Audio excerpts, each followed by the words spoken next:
Welcome to Parenting Unfiltered, a Parents Lead podcast. We bring expert guidance and simple real-life tools to help you support your child's behavior health. I'm your host, Sara Kapp, and our guest today is Janet Bassingthwaite, an early childhood specialist with 25 years of experience from Head Start to university classrooms. She helps families and educators use play to grow confidence, coping skills, and emotional intelligence. Today, Janet shows us how unstructured play, especially in the long North Dakota winters, builds lifelong resilience.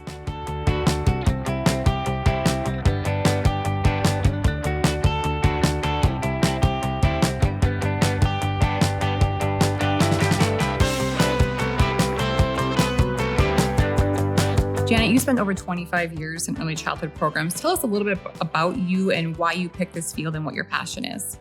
I picked this field. I always knew I was going into education. I thought I was going to be a high school English teacher.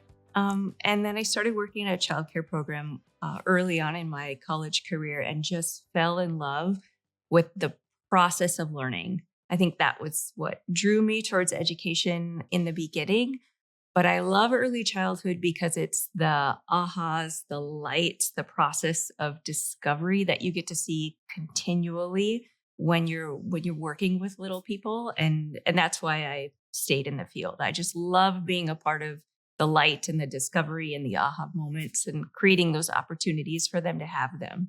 So when you say that you work directly with those kids and love creating those moments for them, what is it exactly that you're doing when you're working? Because you do play-based, a lot of play-based work. And so what does that really look like? It's really about first discovering who I'm working with. So like in a lot of my play-based work right now, I'm working with kids 18 months to 5 years old. So that's quite a range. But one of the other things I really love about early childhood is knowing and understanding and see all of those developmental progressions or how what you're doing with a child as a toddler really impacts them as a 5-year-old.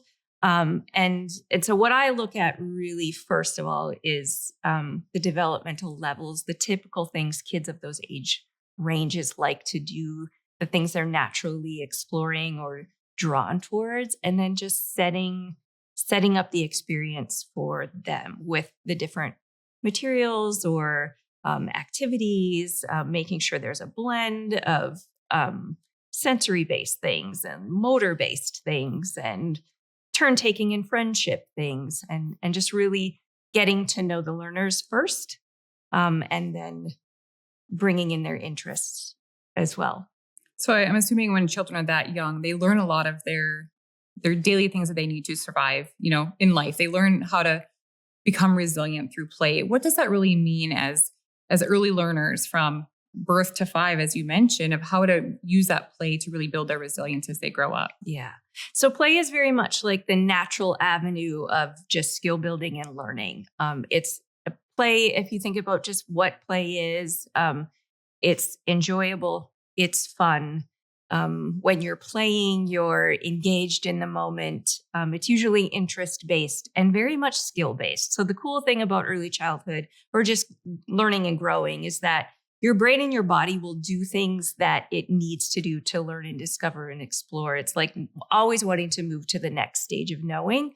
And so if you set up play environments that help them to focus in on that next stage of skill development, you can build in those opportunities for resilience automatically, or those foundational skills that you would like to see in resilient children. So you're building in turn taking, you're building in problem solving, you're building in persistence and stamina, and maybe even a little like frustration and flexibility. You're building that in a playful way. So it's not that you're trying to help them get through a tough situation in a tough situation.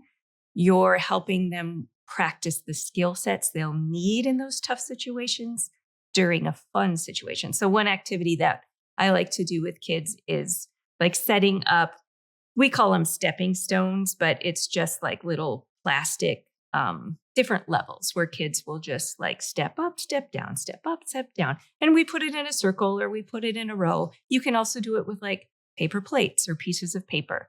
But kids it's fun to go up and down and round and round. but they get frustrated if they can't stay on the stepping stones every time. But if you jump in a playful way and just help them practice through that skill, you're practicing persistence, you're practicing problem solving, you're practicing taking turns if they're doing it in a group. All of these skills in a fun way, so that when we get to the point where they come into a circumstance or a situation where they're trying something like putting their shoes on and it's just not working and they get frustrated, they already have access to those skills of problem solving or trying it again or working through, so we can tap into or access those skills because they're already built in their bodies and their brains go, oh yeah, I can do this. And sometimes they need gentle reminders, but it's there because they've already practiced it. I'm a brain science nerd. And so I just love everything that we're learning about neuroscience and how learning develops within the brain and within the body. And I think understanding that and helping people to understand that really solidifies the understanding of those foundational experiences too.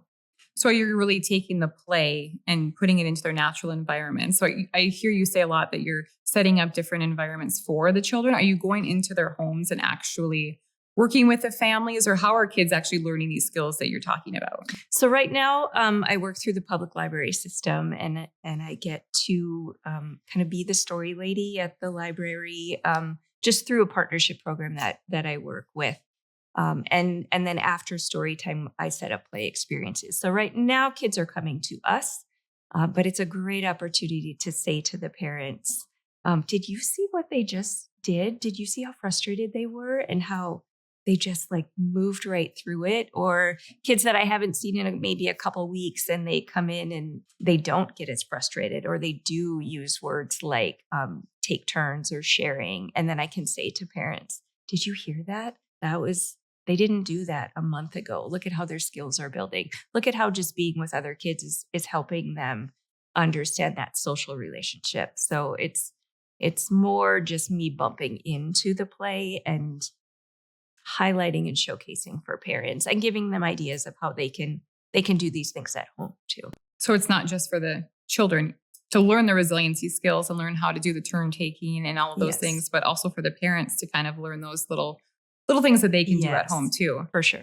And I think parents are always looking for ways. We always want to be the best. We always want our children to do the best that they can. And so learning and watching some of those skills that you teach. So for the parents at home that may not be able to live or close to by where you teach these skills, how can they do these in their home? What's a simple thing that they can do to kind of learn some of those skills that you talk about?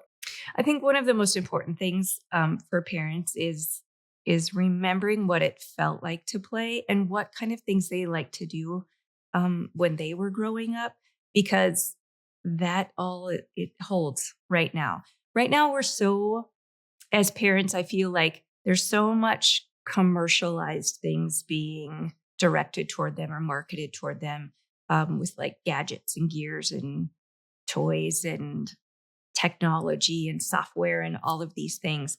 I think the most promising piece is that we're in this phase of nostalgia. I feel like nostalgia is very trendy right now. And so first and foremost, just parents remembering what they liked to do. And then thinking back to those simple and easy things. Do you remember that game Hot Lava, where you couldn't touch the floor in the living room and you were climbing on couches and doing all of those things? But that's a really important piece to, body awareness, self-regulation, understanding of space, and problem solving. How do you get from point A to point B with just simple games like that? So remembering those pieces, and then also instead of having the gears and gadgets, just having things that are flexible, having toys that are flexible. So something to write and draw and doodle with, markers, crayons, pencils, whatever. Something to build with, something, puzzles, We got to bring puzzles back into our worlds. If there's anything that can build resiliency in children, it's doing puzzles. Puzzles are hard work. And if you think of like us as adults, when we do a puzzle, we don't do it all in one sitting. We try it, we tinker, we move things around, we get frustrated, and we have to walk away for a little bit. And I think as adults, we think of children's puzzles as like the end game, put it together, finish it. And we don't always have to do that. It can be a skill in, you look like you're frustrated right now. Let's take a little bit of a break. Let's put it over here. Let's come back to it. Or even just sitting next to them and problem solving through it. So having a lot of open-ended materials instead of a lot of things that have an end result is really important and will build those skills in children rather than there's always like an end goal. There's always a finished product. To have something more open-ended and unstructured is a really good way to engage in play. So it sounds like you're telling all the parents that they don't need the best toys out there. And it actually brings me back to, I have 2 young girls. And so they love the dolls. They love the Barbies and like the big houses in our basement, but they had boxes and they actually used toilet paper and paper towels to make all of the doll furniture, the pillows and the beds. And I was like, you guys have 2 huge doll houses and you're okay. This is great. Actually, this is great because they're using their imagination. They were turn taking, they were problem solving. And some of those skills that you talked about, I saw like right before. And a lot of times as parents, we want to keep up with the Joneses. Yes. We want what's best of the best. And sometimes our kids don't even want that. Right. So that's good to hear that maybe I am doing something right as a parent. You are. Again, you talk about a lot of unstructured play too. So again, maybe not setting everything up for them, but allowing them to be kids and following their lead sometimes too. So what really counts as unstructured and what does that really look like for a home? So like if you think about your example of your girls playing with their doll houses, if they just would have set up the doll house like with the furniture that you had, it's kind of done. And then they can play the game forward. But the fact that they were creating and like whatever they were creating, more beds or, oh, we don't have a bunk bed. Let's figure out how to create that. That didn't work. I need more tape. Do you think Mom will let us use the stapler? They just keep going with it. It's an extension. So we want to have unstructured play because we don't want to halt that creativity for them. A lot of people also think unstructured play, when I say free play, is like a free for all. Sure. And so then sometimes people just will stop listening when you say, oh, it's like free play. Just let them explore and they just think like, oh, chaos. No, it's important to know that unstructured play doesn't mean a free for all. There still has to be boundaries and rules and safety and all of those things. So sometimes sensory play is a great way to do unstructured play. If you think about how long kids will play in the sand or in the dirt or tub of water, in a tub of water or in the bathtub, like if we just let them, it's a great experience, but you can't throw all the water out of the bathtub and you can't throw the sand all over the place. Play-Doh should stay in the tray because that's also a great way to build self-regulation and understanding of boundaries. And all, again, they lead toward just those little nuanced skills that we need to be able to build resilience and bounce back and try again and work through frustration and all of those pieces. So having some structure in the structured play, boundaries, more or less, you're saying. Mm-hmm. Okay, perfect. So would you say that's a little bit more, is that more powerful to have unstructured play than to have, okay, here's a game, let's play it, then put the games away and go on to the next task and like parents outlining the play for them? Would you say it's a little more powerful? It's more powerful in that it's giving children more choice and more voice into their play. I guess we call it more voice and choice kind of in the education terms. We talk about that a lot, like making sure that your children have voice and choice throughout their world, but definitely throughout their play. So it's a very easy avenue to give voice and choice. And then, like I said, for them to just continue to build on the skills that they're tinkering with in their bodies or even in their brains, that the scenarios they're sort of trying to play out. We see that come through. So think of like, if you've ever played Candyland, There's an end point in Candyland. But if you leave Candyland out, 9 times out of 10, your kids will then play adventure or house or whatever through those little pieces going through Candyland. And then you really start listening, and you'll learn a lot about things that your kids are either experiencing or curious about or exploring. So that unstructured play is an important piece to balance with structured play. There's a lot of important things around structured play too, but we aren't giving kids enough unstructured free play anymore. And we're seeing that in all kinds of things. And it really truly is because we're just being saturated with marketing of toys that have a beginning and an end. Sure. We hear a lot of times independent play. Let your child kind of do play by themselves and don't be overbearing, but yet sometimes we want to engage with them. So how do we support, playing with our kids, but not necessarily, again, dictating? What's a good balance for that? Yeah. So independent play is important because they have to learn how to entertain themselves, or like you aren't going to be constantly entertained by stimulus. Sometimes you have to create that. It's also really important for children to just be able to sort of go into their own minds and into their own bodies and experience and play in the quiet. And as parents, we call it in the invitation to play. As parents, it's also really important to know when to step in and when not to step in. And the best way to do that is to sit next to them and just read their body language, watch for eye contact. They will invite you into the game if they want you into the game, or they will turn their shoulders or turn away from you if you are not invited. So if their body language is turned towards you, if you make some eye contact, then it's really important to do some parallel play with them. Do what they're doing, follow their lead. If they're building blocks, you build your blocks. You don't have to say anything. See if they're noticing what you're doing, because you can also scaffold play without any words. If their block tower is falling down, you can build a base on your block tower and you can build it up. And then you can say some words like, oh, mine was falling down too. I wonder if I put 2 here, if that would strengthen it or keep it up or hold it up. And then if they're interested in what you're doing, then you're invited into the play, and then you can scaffold that learning or challenge them or give them different ideas. Really ask open-ended questions. How come you chose that color? I see I have 7 blocks. I wonder how many you have. Instead of, how many is that? What color is that? So really keeping that conversation open-ended. As a parent, I think a lot of people want to know too, is how, when you see your child struggling or conflict happens, if there's a sibling or a friend playing and you're seeing them getting angry, is it good to just kind of let them go, or is it good to step in? And how would that look like if you were at home and it was happening?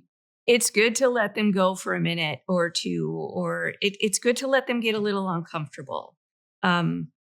In the world today, we need to problem solve and negotiate and conflict resolution and all of that. I mean, that's always been the case.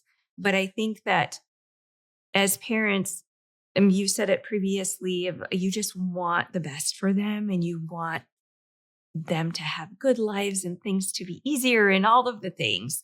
But we have to let them struggle a little bit. That's where practicing resiliency comes in. They can't build resiliency if they don't struggle. I think that's really hard for parents right now, because as infants, our job is to meet their needs and do all the things. And it's hard to know when that struggle should begin then. When do I stop jumping in and helping with all of those things and doing all of those things? When do I stop and let them really feel what frustration feels like? Tears are okay. It's okay to cry. That's just part of what happens when we're frustrated or mad or sad. It's knowing what to do with those tears and to get yourself back to a point so you can think about maybe how to do it different or different things like that. So when your kiddos are arguing or in a conflict at home, let them sort of figure it out. And you can just be a third party that walks in and says, how can I help? Or help give them the words. It sounds like you're really mad. What are you mad about? You need to tell her what you're mad about. Or you need to share why you're angry. And sometimes they'll end the conversation just being mad. Sounds like you guys are really mad right now and you just need a break. We'll revisit. You go there. We're going to come back to this, because it's hard to problem solve when you're at a 9. Right. And it's hard to do that as an adult. And as adults, we say, I got to take a break. So it's okay to give them that option too, but not solving it for them. But the big piece is following it through. So if you send them to their rooms or to a separate location until they calm down, that's fine. But bringing them back and walking them through it is the follow through that sometimes we're just too tired to do, but it's the most important part. I have 2 girls as well. And when they would argue and fight, sometimes the result was, you guys need a break. But then always coming back and saying, now you need to fix this. Or if one made the other one really angry and they stormed off, okay, you need to fix that. You don't have to love it. But you need to fix that. Yeah. That's one thing that we're working on, as a mom of 2 girls, like I mentioned, is unless they're chasing each other with scissors or something, but conflict is okay. And finding that balance too, of when you need to step in and just when sisters are going to be sisters or siblings are going to, it's going to happen. So it's inevitable within your household. So, and again, like creating those boundaries, there has to be rules to conflict as well. And deciding what that is for your family is really important. Some families, I have a low tolerance for roughhousing and tussling. And so when it got to be like on the floor and that kind of thing, I was always like, okay, that's good. But for some families, that's just the way you work it out. So you have to decide that for your family too, as long as they're safe, as long as, there's all of those things, like you said. You can't run with scissors. And some people say, you can't hit or you can't tussle or different things. But it's important to understand and help them understand what the boundaries are around fighting. I always said, you can't call names. You can be as angry as you want and you can yell if you want, but you can't call names. And that was just within our house. But some people are a lot more verbal than we are. So yeah, it just shows the fact that, all families are different. Yes. And everyone has different ways within their home, and every way is okay, as long as the kids are safe and making sure that how you do it can be different than mine, and reiterating that. So what I'm hearing too is through this play, it really teaches children about their emotions. Some play can help learns about their emotions to calm their bodies, or learn about how to name their feelings, even when they're angry, like you said, or upset about something. How does that really play into watching your kids and teaching them how to learn through their play and their emotions? Yeah, I think it's really important.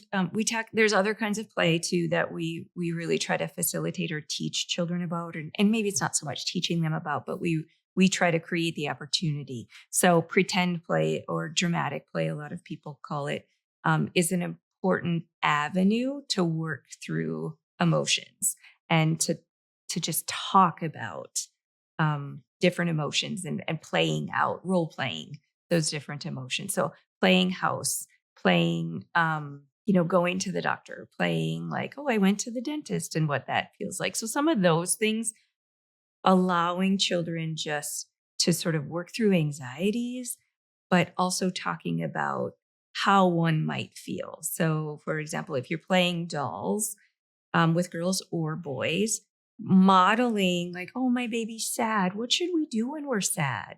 Just bringing words and bringing like emotion words and bringing strategies. What do you do when you're sad? Or like when you're playing superheroes and the superheroes are fighting and one is beating on the other and they're angry. And then just to bring voice to that. Oh my gosh, this one is really angry. What do we do when we're angry? Or how can we help them get along? And sometimes that's not the goal of the child, is like, we're not getting along right now. I'm beating him up. He's a bad guy. And that's okay. But also when it fits in to talk about like, what is he angry about? Or what does that feel like? And really bringing that to the forefront of the conversation.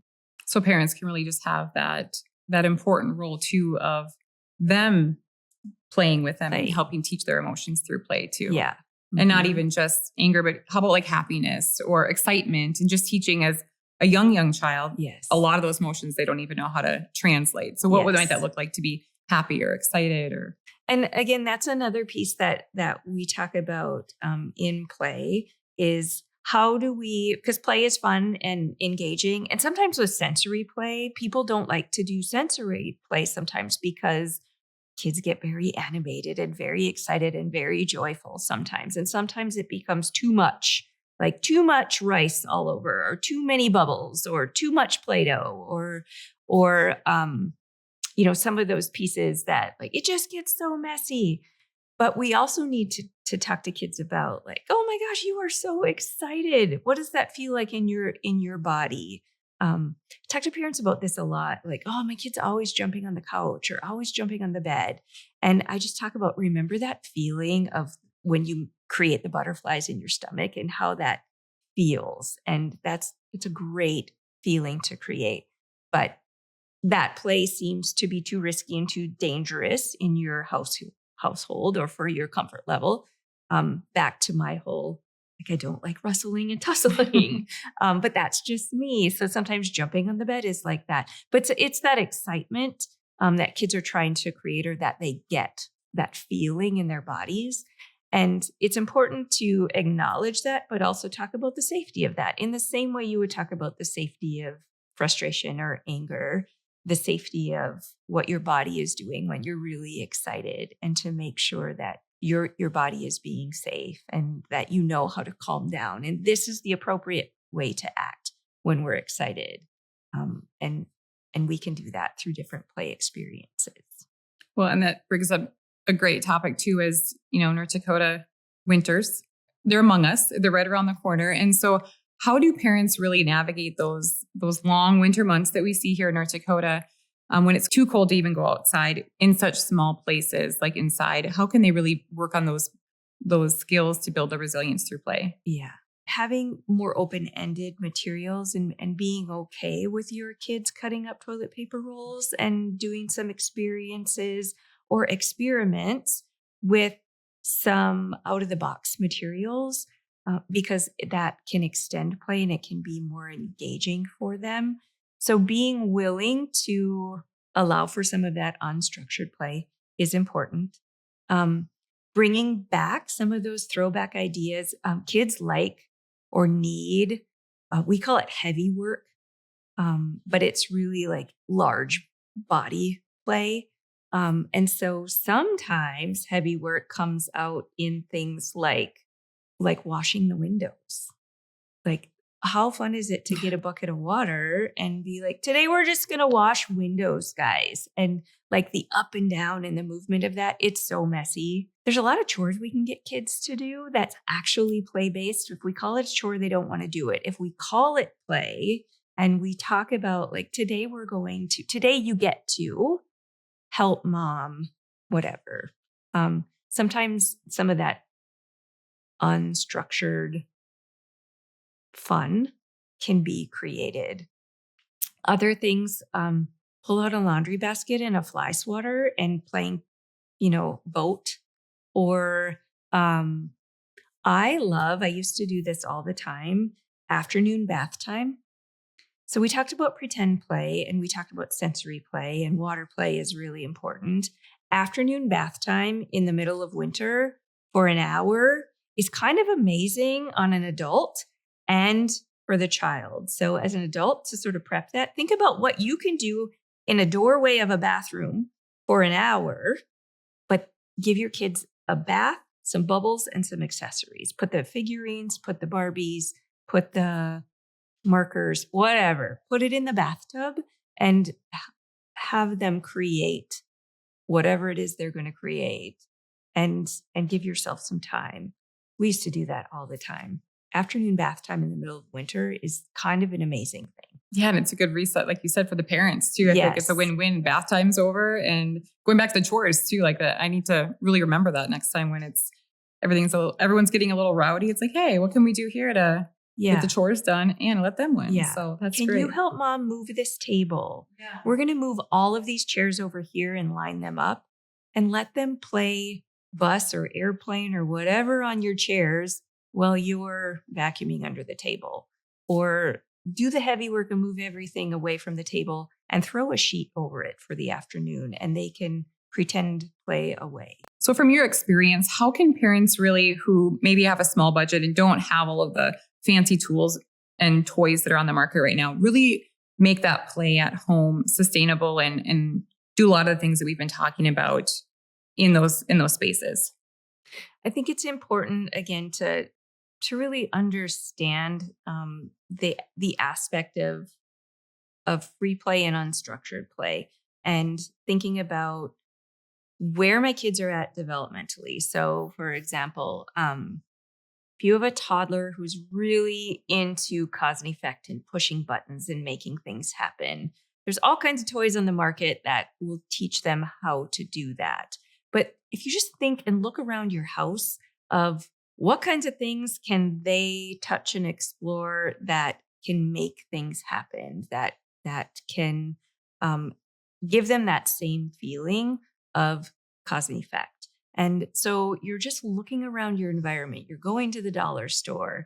This is also why children like remote controls at that age group so much, because it's a pretend play piece, because this is something mom and dad use a lot and it does things, but it turns things on and off, and it's a button thing. Pushing buttons is a sensory thing, and it's also if it does something like turn the TV on, it can create like that. Ooh, I just made something happen. I am powerful, which is an important feeling to have. So you're just looking around your environment, and you might need to relax a little on some of the things that you're allowing them to do. So do you allow them to turn the TV on? Do you allow them to push the button on the microwave? Do you allow them to open the garage door when it's time? That's not play, but it'll get that same feeling.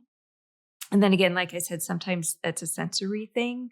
So it's thinking about what else do you have that can create those sensory experiences.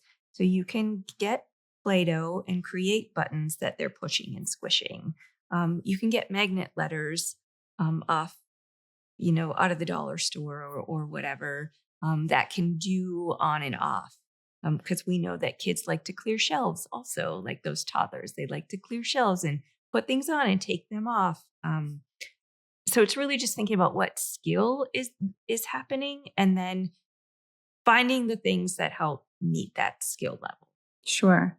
And I know a lot of times too, when I come home after a long day, my kids are tired and exhausted after a long day of school, but sometimes I'm burnt out. Like as a parent, I'm sure you can contest that there's days that you're just like, I don't even have the capacity. Yeah. So what are some tips that you can give parents on how to just do like a quick reset and still be engaged? Or maybe, and I know some nights you might just need to disconnect and say, and that's okay. But how, if you wanted to get a quick reset to be able to engage with your children or allow them to play, what's some advice that you would give them?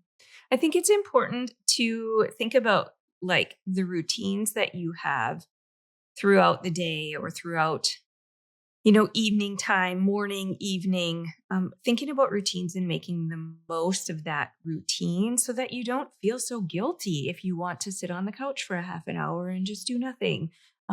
So thinking about that routine of coming home and just dropping, like what is that? What can you incorporate within that routine that gives you moments of connection? Or when you have littles, when you're changing their diaper. And a lot of times for us as adults, routines are just something you get through. Toileting, toothbrushing, making dinner, bath time. There's something that we just want to get through. But if we think about that is one time where I have like shared interest, direct attention, eye contact, it might only be for 2 or 3 minutes, but it's an important piece it's a time to connect. So if you're coming in and you're dropping, take that one moment to say, like, how was your day? What do you think about? What would you like to do while I get supper going? Would you like to help me? Make the most of just a connection, because that connection will guide you into sort of what's next or what would be helpful to do next, and really focusing on that routine. Or if you're changing a diaper and it's just like, kind of getting through the process, like take a moment, do the eye contact, sing a song, point to the nose, find your ears, play in that 4 minutes that you're one-on-one, engaging in the moment. Just stop for a minute and make that connection with your little person. And you don't feel quite so guilty when you're like, okay, now let's read a book and now you go play. Mommy needs a second, because you know you've made that connection elsewhere. I think that's really important, not to feel guilty and just build in some time. 4 minutes is better than no minutes. It doesn't have to be a production. I think that's the other piece that parents have to give themselves some grace about. Engaging and playing and helping your child build skill doesn't have to be this sit-down production. It can be a short spurt of conversation, and that can be just as impactful. And I think the common theme that we hear over and over again is sometimes that connection is enough. Yes. It doesn't have to be a grandiose thing where you can just sit, be together, and just have your child know that you're there for them, and then go take your bath as an adult. Exactly. Okay, I have a couple true or false questions. The first one, quiet kids are building resilience. True or false? True. Resilience doesn't have to be loud and boisterous. It doesn't have to be frustration and anger and working through stress. And I mean, that's what resilience is, but it doesn't have to be loud and out there. Everybody learns differently. Everybody processes differently. And so quiet kids could be thinking and processing and internalizing and problem solving and doing all of the same things. They're just not being loud about it. Screens count as play if it's an educational app. So if we're really talking about play and what play is truly an active body experience where you're building skills in a very hands-on, tactile or kinesthetic body experience way through your senses. Truly that is what play is. And educational apps are mostly focused on passive learning or passive intake of information. And so let's think about like a puzzle on an educational app. For children, a puzzle on an educational app, although there might be some hand movement and some swiping, it's very much just a matching game. And I don't want to say just, but it's kind of singular. It's a matching, and whether they do it purposefully or if they just sort of get it in the right spot and it happens. There is some learning there, but it's passive learning, where if you think about a real puzzle on the floor, there's a lot that children are learning through the use of a real puzzle, both intrinsically and extrinsically, physically, emotionally, intellectually, just the amount of thought and problem solving it takes to pick up that piece and think about where it might go, and the arm and shoulder and wrist strength and the dexterity that happens in order to problem solve and put it, I know it goes in this spot, but how come it doesn't go in this spot? And all of the things that have to happen developmentally to complete a puzzle. That's what play is truly about. And that's why puzzles are so good for resilient building, and building those skill sets, because everything we talk about when we're talking about the foundational components of building resiliency happens when you're building block towers or putting a puzzle together. So they can still, educational apps might be beneficial when the time is right, but in moderation, but more beneficial to like all of those emotional skills that they learn and self-regulance. Yes. is the actual play. Right. Okay. Next one, messy play equals bad behavior. False. So I have said that messy play and doing too much and making too much of the mess will happen because it's exciting for some kids or overwhelming for some kids. So messy play is just fun for a lot of kids, and oftentimes because they don't get to do it very often, because as adults, it's hard to release that and thinking about, I have to clean that up. Also, you don't have to clean that up. You have to help them learn how to clean that up. So remember that, parents. Like, part of messy play is also helping them learn how to clean it up. But having those big emotions and those big feelings, excitement or frustration and anger because it feels weird and it's sticky and now it's on my hands and that's gross and I don't know what to do about that. We deal with both parts, but we're building skill either way. So messy play isn't about behavior. It's about sensory. Learning. And like you said, especially when they don't get to do it very often. Yes. And there's so much self-regulation in messy play. You have to experience a little bit of too much before you can get to really exploring it. I talk about this when we're giving kids paints or water play or Play-Doh.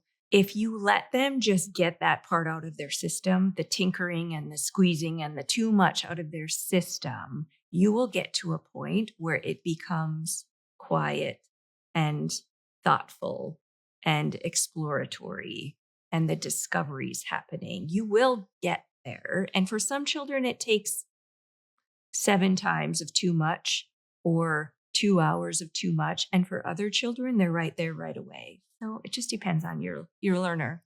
I've also learned through sensory play with a lot of kids too. It's really calming, Yes. to have like if it's a Play-Doh or something, to be able to use their hands and walk through that, and I can just see their emotions, like bring the calmness on, and it's great to watch that. And part of that is because sensory play is body play, but it's also very rhythmic.